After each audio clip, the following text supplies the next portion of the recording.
Good evening. Welcome to the State of Business on RTV, and I'm Rukshi Panditaratna. Let's take a look at the headlines first. IMF welcomes effective tightening of fiscal and monetary policies in Sri Lanka. Customs officers suspend work to rule campaign.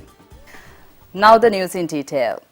International Monetary Fund staff mission to Sri Lanka says overall macroeconomic performance in first half of 2016 reflected a mix of improving balance of payment, reduced growth and slightly higher inflation. The IMF team commended the authorities for implementing the IMF-supported program under difficult circumstances, with all quantitative targets through end June being met. The IMF team was in Sri Lanka from September 13 to review the economic program related to its 3-year extended fund facility of $1.5 billion. There are some forward-looking aspects of the program, mainly related to implementation of reform tax packages that need to be addressed without further delay. We would single out 3 fiscal policy measures that are ahead of us, which require attention. First, it is important to expedite the legislation of value-added tax amendments that will then be able to support revenue targets for 2016 and 2017.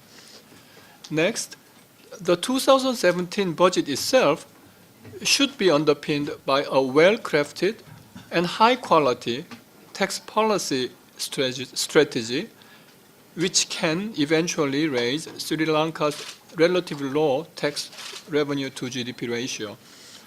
Related to this, commencing the legislative process for the new Inland Revenue Act would be an important step that can rebalance the tax system toward a more efficient and equitable structure. Asian Development Bank says it will help Sri Lanka prepare studies and designs for new road, railway and port projects so that country's transport system is well placed to support economic growth in the medium term. The ADB said that roads and an emerging expressway network are the dominant mode of transportation in Sri Lanka, accounting for 93% of passenger transport and 96% of freight transport. The country also has a basic railway network with 10 railway lines, although almost 90% of the network is single track. It said that an improved railway transport system would complement the road transport system both for passengers and freight. The ADB said that maritime transport is also critical to Sri Lanka as an island nation. It added that the government needs to make the optimal use of the maritime transport resources in Colombo, Galle, Hambantota, Kankasunture, Uluville and Trincomalee. The ADB said it will extend technical assistance to the value of $24.42 million to the Road Development Authority, will formulate an expressway development program and prepare priority projects such as a port access road to link the Colombo port area to the highway network. The funds will also help the government to work on studies and designs for priority railway and port projects. The studies are expected to commence this 2016 and be completed by 2022. The Joint Trade Unions Committee of Sri Lanka Customs, Excise Department and Inland Revenue Department staged a demonstration in Colombo today. The employees say that the authorities are revising rules and regulations related to Sri Lanka Customs, Excise Department and Inland Revenue Department without a proper discussion with the employees. They alleged that attempts are made to privatize certain operations of the Inland Revenue Department, especially revenue collection. බදු නීතියව හරියාකාරව සකස් කරගන්න බැරි ආණ්ඩුවක් තමයි අද මේ දේශපාලනීමේන්තු පෞද්ගලිකරණ ගන්න. මුදල් අමාත්‍යාංශයේ ඒ හැකියාව නැති නිසා අද ඒක විදේශීය සමාගමකට දෙන්න යනවා. ඒක නිකන් නෙමෙයි අවුරුද්දකට රුපියල් කෝටි 185ක වැඩි අතිවිශාල කොමිස් මුදලකට තමයි මේ ආයතන පෞද්ගලිකරණය සහ යන්නේ. අපි දකිනවා මේක ඉතාම නරක වූරසක් මේක යහපාලනය නොවේ කියන එක අපි පැහැදිලිව ප්‍රකාශ කරනවා. Meanwhile, the trade union action launched by unions at the Sri Lanka Customs Department against the proposed custom ordinance was called off this afternoon. Media spokesperson of Customs said the activities of the department will be carried out during this Saturday and Sunday as normal working days. More news after this break.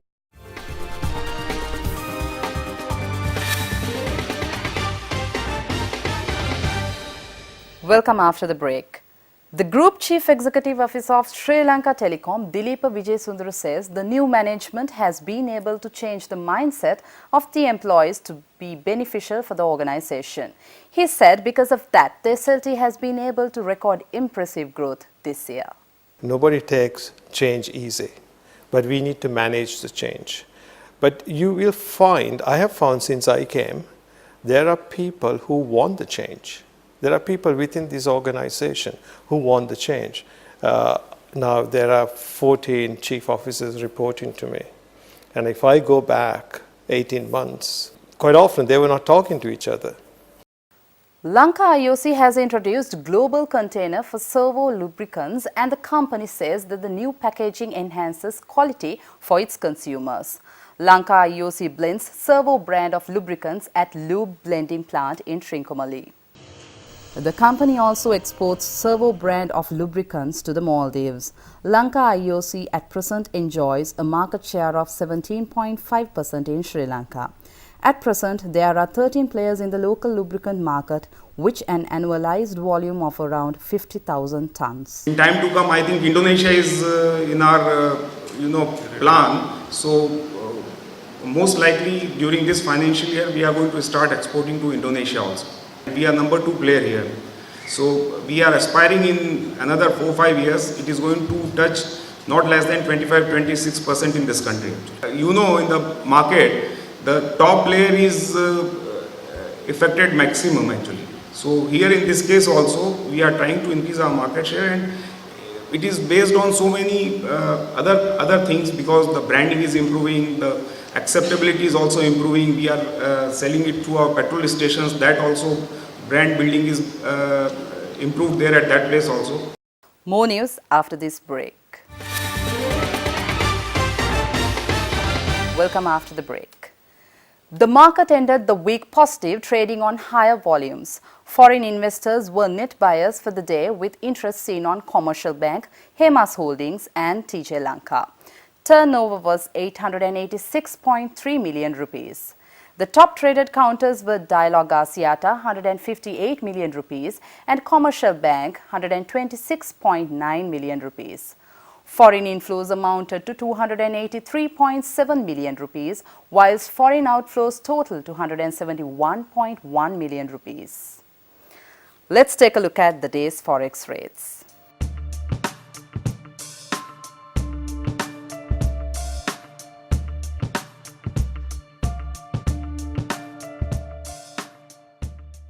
Now we have this week's dealing room update.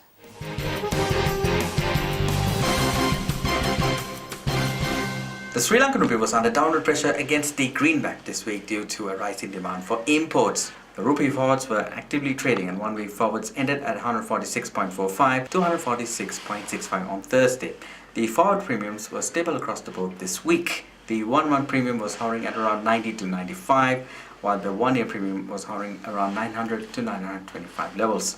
On the international markets, the Australian dollar paused on Friday after a 4-day rally, but is set for its best weekly performance in 2 months. The Australian dollar held at 0.7636, coming off an over 2-week high hit on Thursday when it rose 0.3%. The Australians got a boost after the Reserve Bank of Australia governor gave an upbeat assessment of the economy on Thursday.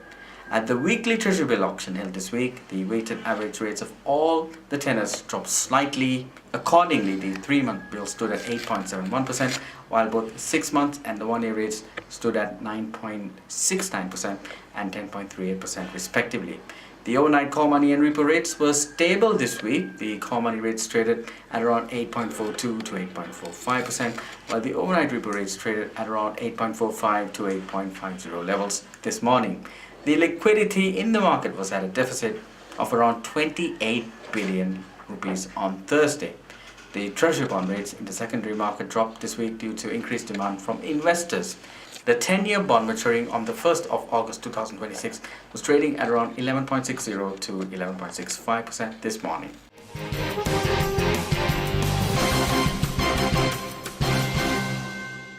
That's all we have for you tonight. See you on Monday at the same time. Till then, take care. Good night.